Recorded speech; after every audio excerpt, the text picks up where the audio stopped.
Atos capítulo 28, apenas 6 versículos, diz assim o texto: havendo escapado, então souberam que a ilha se chamava Malta, e os bárbaros usaram conosco de não pouca humanidade, porque acendendo uma grande fogueira, nos recolheram a todos por causa da chuva que caía, e por causa do frio. E havendo Paulo ajuntado um feixe de gravetos, ou uma quantidade de gravetos, e pondo-as no fogo, uma víbora, o quê? Fugindo do calor, lhe acometeu a mão, lhe mordeu na mão. E os bárbaros, vendo-lhe a víbora pendurada na mão, diziam uns aos outros: certamente este homem é homicida, visto como escapando do mar, a justiça não o deixa viver.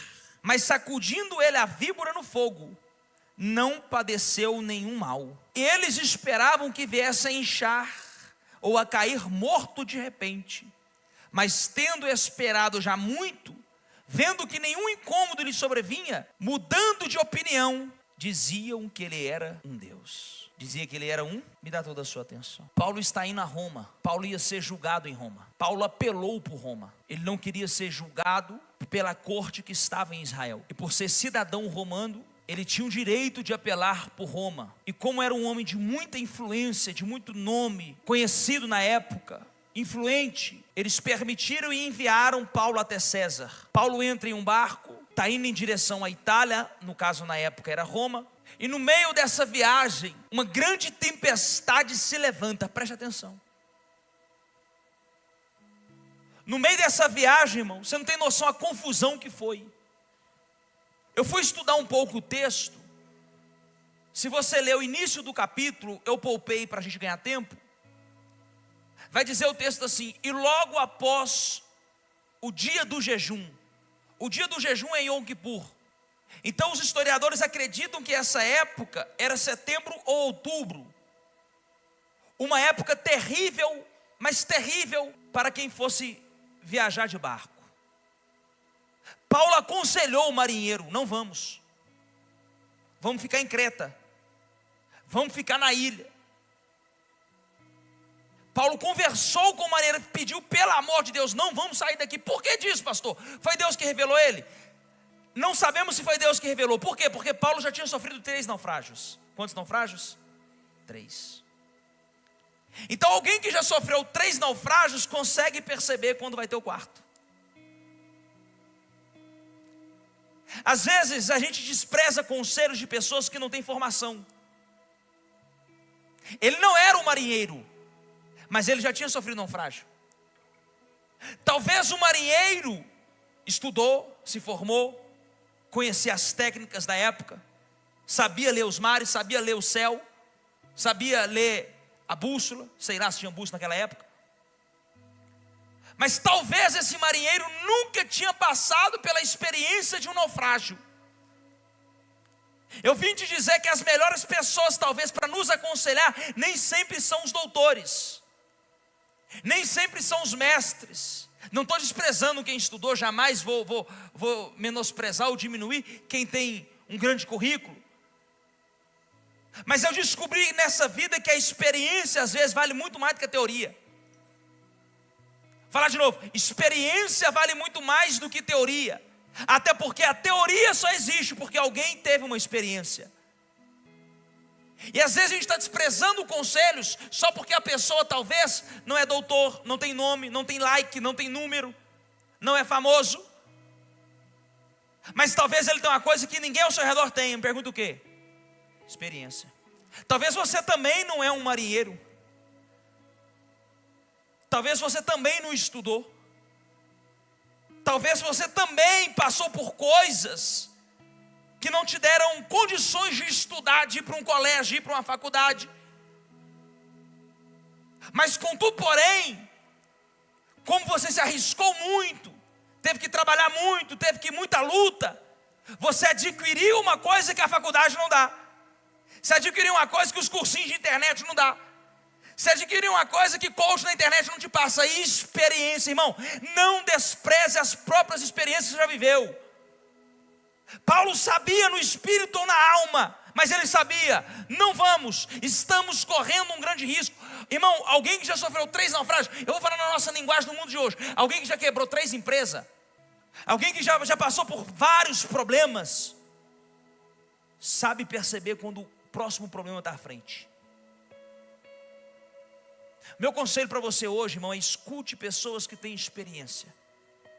Tem muita gente que tem teoria, tem uma linguagem bonita, tem muita gente que fala bem, tem muita gente, irmão, que lê um livro e que agora virou doutor. Ele leu um livro e virou doutor. Ele leu uma apostila e virou especialista. Tem gente que está 10, 15, 20, 30, 40 anos fazendo a mesma coisa. Paulo aconselhou o marinheiro, não quis ouvir, foram embora. Tocaram o barco.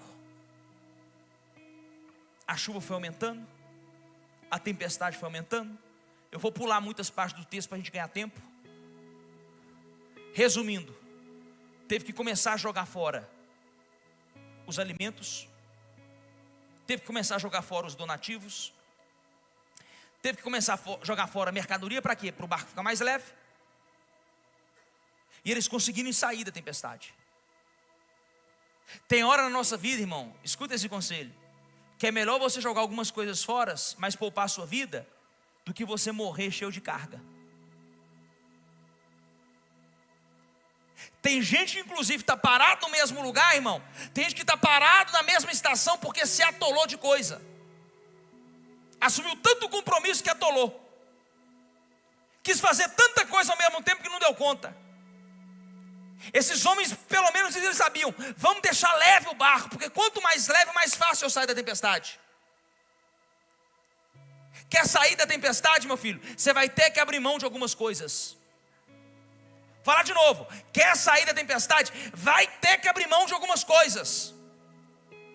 Porque o peso que você está carregando talvez está te impedindo a sair dessa tempestade. Só que o problema é que a gente demorou tanto a conquistar, demoramos tanto a ter, é assim ou não é? Mas eu sou tão apegado a isso, mas isso é tão importante. O que é mais importante? Sua saúde mental? O que é mais importante? A sua família? O que é mais importante? A sua fé? Ou essa coisa que você acha que é importante? Está na hora da gente parar e falar assim: por que eu estou parado no mesmo lugar? Por que eu não saio desse lugar? Por que só as minhas tempestades não acabam? Irmão, você acha que só você que tem tempestade? Porque tem gente que acha que só ele tem problema. Ele acha que só o mundo é contra ele. Conspiração contra fulano. Tem gente que acha que está macumbado, está enfeitiçado, está amaldiçoado. Ô irmão, você nasceu no Brasil e é crente e não tinha uma macumba contra você, meu filho, você está no lugar errado. Hã? Se você cresceu um pouquinho na vida e não tem alguém com inveja de você, meu filho, você não cresceu. Agora a diferença é que tem gente que passa pela tempestade e sai dela. Acha um jeito. Porque a tempestade, pastor, é inevitável. Principalmente quando estamos no propósito. Paulo estava indo a Roma, ele apelou para o César. Era o juízo final na vida de Paulo. Era tudo que ele precisava, estar em Roma. Inclusive, talvez o diabo viu Paulo escrevendo Romanos. Vou matar esse cara. Vou acabar com esse barco, essa embarcação. Tiraram o leme. Foram tirando tudo. O barco ficou pelado. E quando o barco está numa tempestade, se você assistir filmes, não adianta jogar âncora. Pelo contrário, eles deixam o barco solto, para o barco escolher para onde ele quer ir. Porque a própria maré vai empurrando, até ele achar algum lugar que ele encosta, até ele achar algum lugar que ele consiga sair da tempestade. E eles fazem isso. O texto vai dizer que eles ficaram mais de 14 dias dentro dessa tempestade, poupando comida, comendo aos poucos. De repente Paulo assume a liderança do barco. Quando ele percebeu que os marinheiros já não tinham comando, quando eles perceberam que os funcionários de Roma já não tinham comando, quando ele percebeu que ninguém mais sabia o que fazer, ele assume o comando e fala assim: amigos, vamos comer. E começa a comer, e no partir do pão ele começa a falar: eu avisei, vocês não me ouviram. Eu espero que vocês me escutem agora. Um anjo do Senhor apareceu a mim. Está no texto. Porque alguém acha que anjo só aparece no Antigo Testamento.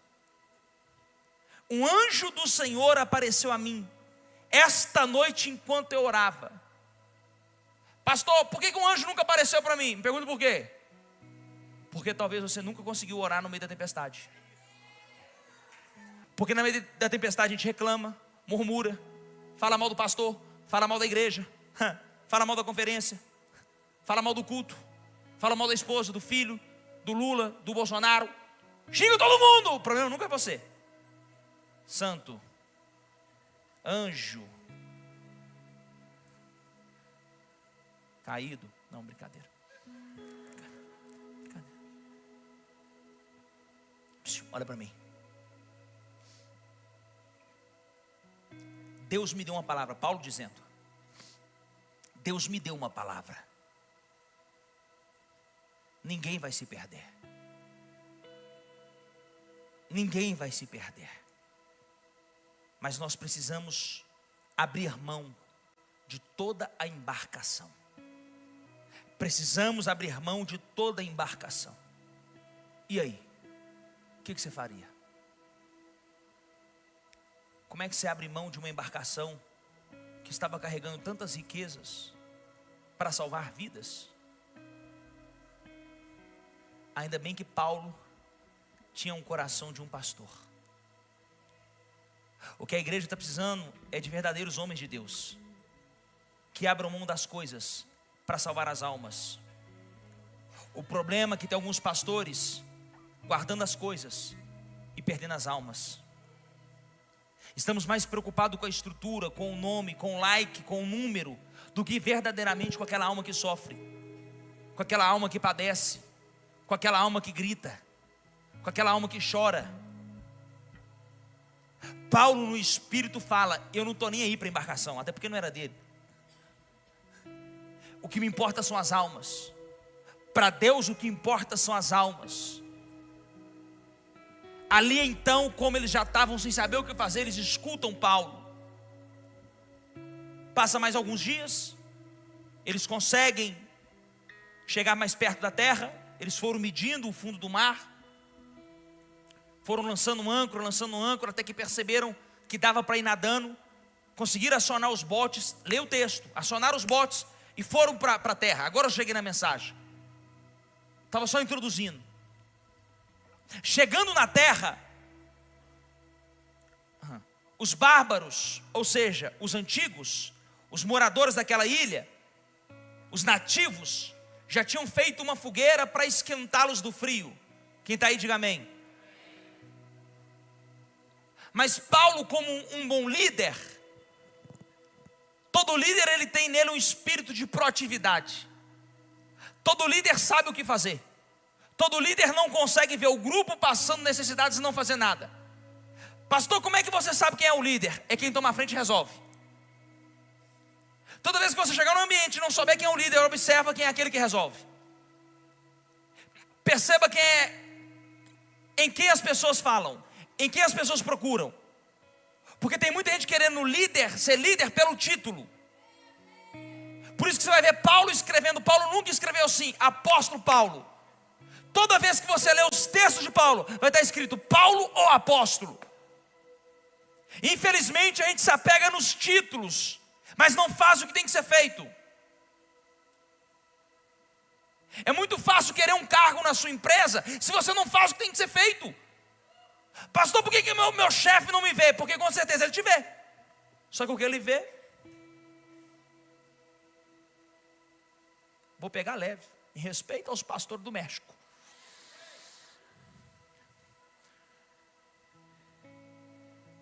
Pastor, por que ninguém me vê na igreja? Não tem como não te ver. Você vem todo estabanado para a igreja? Você vem pronto para aparecer? A gente tem que te ver. Ver é uma coisa, reconhecer é outra. Paulo não ficou esperando ordem de ninguém. Paulo não ficou esperando alguém pedir. Ele percebeu a necessidade do grupo e foi atrás de graveto. Foi atrás de quê? Porque ele entendia, esse fogo não vai dar. Eu preciso alimentar o fogo.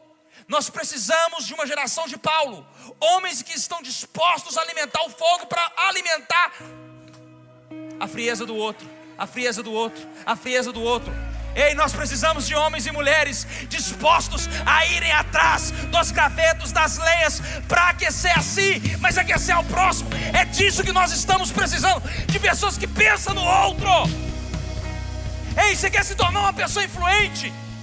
Pastor, eu quero ser uma pessoa influente. Comece a solucionar o problema do próximo. O problema é que você pega o graveto para você e pensa assim: ah, esse graveto para mim é o suficiente. Pronto, acabou. Você vê todo mundo se lascando, vê todo mundo necessitando, mas você só tem energia para o seu. Você sabe onde você vai ser influente? Nem no inferno, que o diabo não vai te aceitar lá. Quer ter atuação, quer ter nome, quer ser reconhecido, mas o que você faz para mudar a realidade de alguém? O que você faz na sua empresa? Só reclama do salário? Só reclama do patrão? Só reclama da equipe? Se for fácil, faz o seguinte: sai de lá e abre a sua. Você vai ver como é que é fácil. Se você em um ano não está caçando um psicólogo, uma terapia, um Rivotril.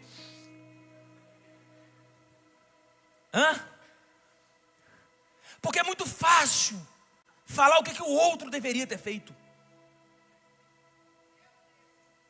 Por que o pastor Pedro não fez assim? Se fosse eu, teria feito assado. Não quer dizer que o líder acerta o tempo todo. Quer dizer que ele teve que tomar decisões. Em 100 decisões, você vai errar. Quem é um bom líder? Quem acerta mais do que erra. Quem é um bom funcionário? Quem acerta mais do que erra. Quem tem sucesso é aquele que acerta mais do que erra. A vida não tem a ver com perfeição. O sucesso não tem a ver com acertar sempre. O êxito não tem a ver com essas questões que você acha que está ligado ao perfeccionismo. Eu não sou perfeccionista. Por exemplo, eu reparei que eles pintaram a igreja só até metade. Vocês repararam isso ou não? Agora vocês repararam. Vocês repararam isso? Se não, eu estou te mostrando. Você acha que eu estou ligando? Está melhor do que estava antes. Para a conferência está bom. Pode melhorar? Pode melhorar. Mas está feito. Será que isso é relevante para um evento que vai estar com as luzes tudo apagadas? Eu estou te mostrando que a gente não tem que ficar remoendo coisas tão simples. A gente não tem que ficar se apegando a coisas tão pequenas. Talvez a sua chatice, a sua enjoância é que está te impedindo de prosperar. Que você questiona muito, mas soluciona pouco. Paulo não. Saiu a pegar graveto. Fala graveto. Ontem eu descobri algo.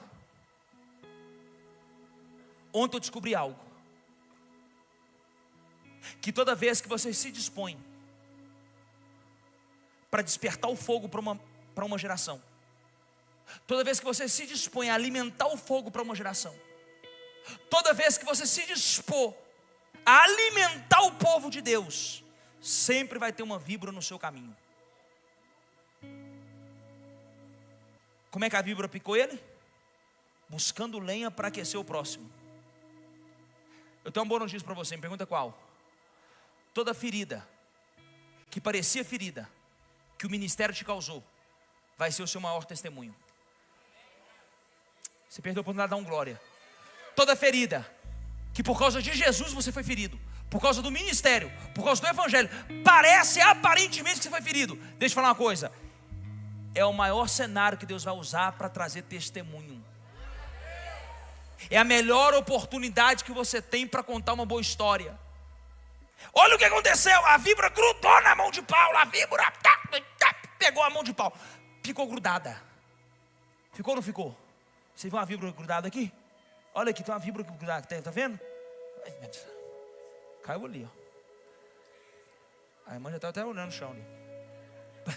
Presta atenção. Grudou na mão de Paulo, não grudou? O que os bárbaros ficaram esperando? Vai inchar, vai passar mal e vai morrer. Infelizmente, pessoas que não têm coragem de colocar a mão ficam de longe, esperando o dia que você vai dar errado.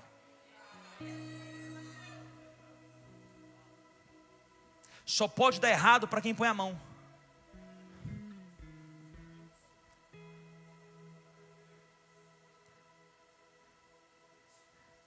A expectativa de quem não faz é que aquele que faz possa dar errado. Porque talvez não teve coragem, não teve disposição, não teve ousadia, não teve fé para fazer. E aí, para não ficar tão mal na fita, para não ficar tão mal na história, fica analisando os erros. Você já percebeu que todo comentarista de futebol, todo crítico de futebol nunca foi um jogador top? Tudo frustrado. O Neto mesmo, que o Neto é enjoado. O Neto jogou aonde? O Neto ganhou o quê? Um brasileirão pelo Guarani, ninguém nem sabe mais cadê o Guarani. Não jogou na seleção, não ganhou uma Copa, não jogou na Europa, não disputou a Champions, não foi contratado por um Real Madrid, por um Barcelona, mas ele ama falar mal do Neymar. Dá dó do Neto, né? Ele descontrola, ele fica louco na televisão. Sabe por quê? Porque ele não suporta que alguém talvez que ele julgue ser pior do que ele tem mais sucesso do que ele. O que incomoda o crítico é a soberba dele de achar que ele é melhor, mas que mesmo ele achando que ele é melhor, ele sabe que ele não consegue os seus resultados. São os bárbaros que ficam esperando, lá, picou, em vez de ajudar. Por que os bárbaros não avisaram? Paulo, aí é perigoso. Rapaz, aí, porque se eu sou nativo, se eu conheço a terra, se eu conheço a cidade, o que eu ia falar? Amigo, não vai aqui não, porque aqui é perigoso. Irmão, toma cuidado. Aí onde você está mexendo tem víbora. Tem gente que vê você indo para o caminho errado e não te avisa, só porque ele quer que você se lasque.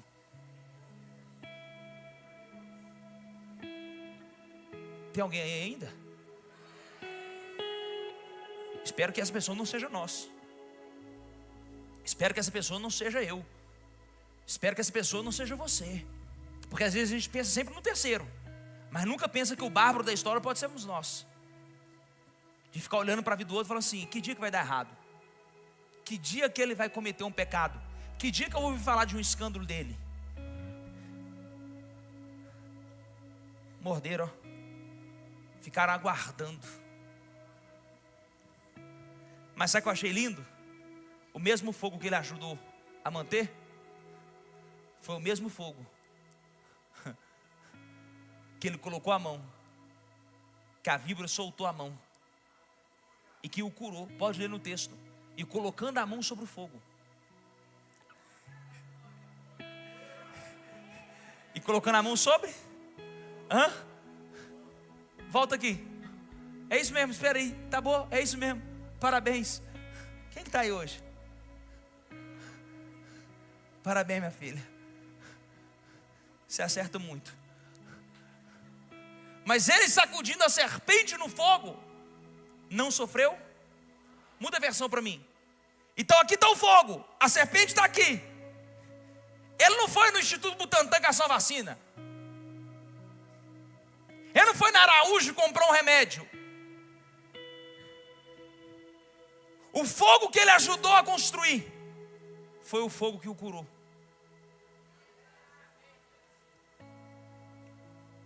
Pastor, não entendi. O início do ministério às vezes é de dor, às vezes é de cansaço, às vezes machuca, às vezes dói. Às vezes pelo evangelho, irmão, você vai ter que passar coisas que você nunca imaginou. Às vezes para você honrar, já estou falando de crente de verdade, estou falando de menino. Talvez pelo evangelho, pela sua casa, pela sua família, pela honra do seu casamento, você vai passar por coisas que você nunca imaginou que teria que passar. Que naquela hora você pode pensar: isso vai me matar. Deus vai falar: não vai te matar. Paulo colocando a mão no fogo, a víbora soltando. Por quê, pastor? Olha o texto. Agora passa para mim. Passa para mim. Eles esperavam que viesse a enxau, cair morto de repente. Mas tendo esperado já, lê para mim, irmão. Tendo esperado já, eu quero dar uma notícia para os seus inimigos. Posso dar uma notícia para os seus inimigos? Eles vão morrer esperando.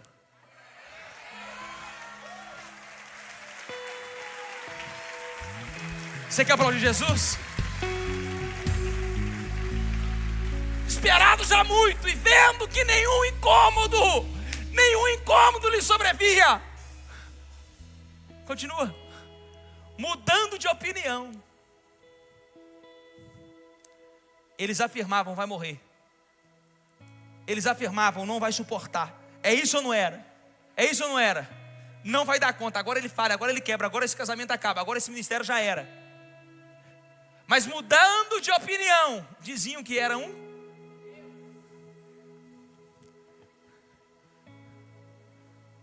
É assim mesmo, irmão. No início eles desacreditam. No início eles zombam da sua fé, do seu chamado, da promessa na sua vida, do que você dispôs a fazer por Deus, para Deus. E às vezes não tem nem a ver com você. Paulo não estava ali por ele. Paulo estava ali pela causa. Paulo estava indo para Roma lutar por um objetivo. Paulo garantiu: ninguém vai morrer. Chegaremos a Roma. Não é uma serpente que vai te parar. Você tem um destino. Estou terminando já. Você tem um destino. Estou sendo profeta na sua história. A serpente só se manifesta na vida de quem tem destino. Serpente só se manifesta na vida de quem tem profeta. Demônio só se levanta, irmão, em quem tem luz, em quem tem promessa, em quem tem chamado. Deixa eu te falar algo. Talvez você não entenda porque você foi tão traído, tão machucado, tão picado. Venenos de víboras te pegaram, de que você pensou: não vou suportar, não vou aguentar. Deus te sustentou, Deus te guardou, Deus te preservou, irmão. Por quê? Porque você e eu temos um destino, você e eu temos uma promessa, você e eu temos um chamado da parte de Deus. Creia nisso, creia nisso. É porque nesse texto não está escrito, no meu tá, que ele botando a mão no fogo, a serpente vendo o fogo, fugiu. Sabe por que tem muita serpente perto de você? Porque você está longe do fogo. Quanto mais perto do fogo, menos animal peçonhento fica no seu caminho. Demônio não combina com luz. Gente atribulada não consegue conviver com gente que tem paz. Já percebeu que gente atribulada anda com gente atribulada? Que gente brigona só anda com gente brigona? Quem já percebeu isso? Pastor, da minha vida está cheio de traíra. Cuidado, você pode ser mais um. Porque luz não mistura. Está escrito. Paulo colocando a serpente no fogo, ela vendo o fogo fugiu. Ela fugiu. Eu vim declarar que nesses 3 dias de conferência, um fogo novo do céu. Por quê? Porque você e eu vamos ajuntar galhos. Você e eu vamos ajuntar lenhas. Você e eu vamos levantar altares. Você não saiu da sua casa, você não fez o investimento desse ingresso. Você não vai ficar aqui 3 dias à toa. Você está construindo altares que serão fogos, que serão incendiados na sua história, na sua vida, na sua família. Eu estou dizendo, querido, que esse fogo que eu e você vamos receber nesses 3 dias vai ser motivo de muitos demônios bater retirada, do invejoso, do fofoqueiro, do perseguidor. Tem que calar a boca e saber: há uma promessa, há um destino, há uma chamada. Eu e você não vamos morrer nessa ilha. Eu e você não vamos morrer nesse lugar. Há um lugar melhor, há um destino, há um destino, há um destino, há uma promessa. Será que já tem alguém crendo nisso? Será que já tem alguém que pode celebrar, fazer algum barulho pelo amor que você tem a Deus?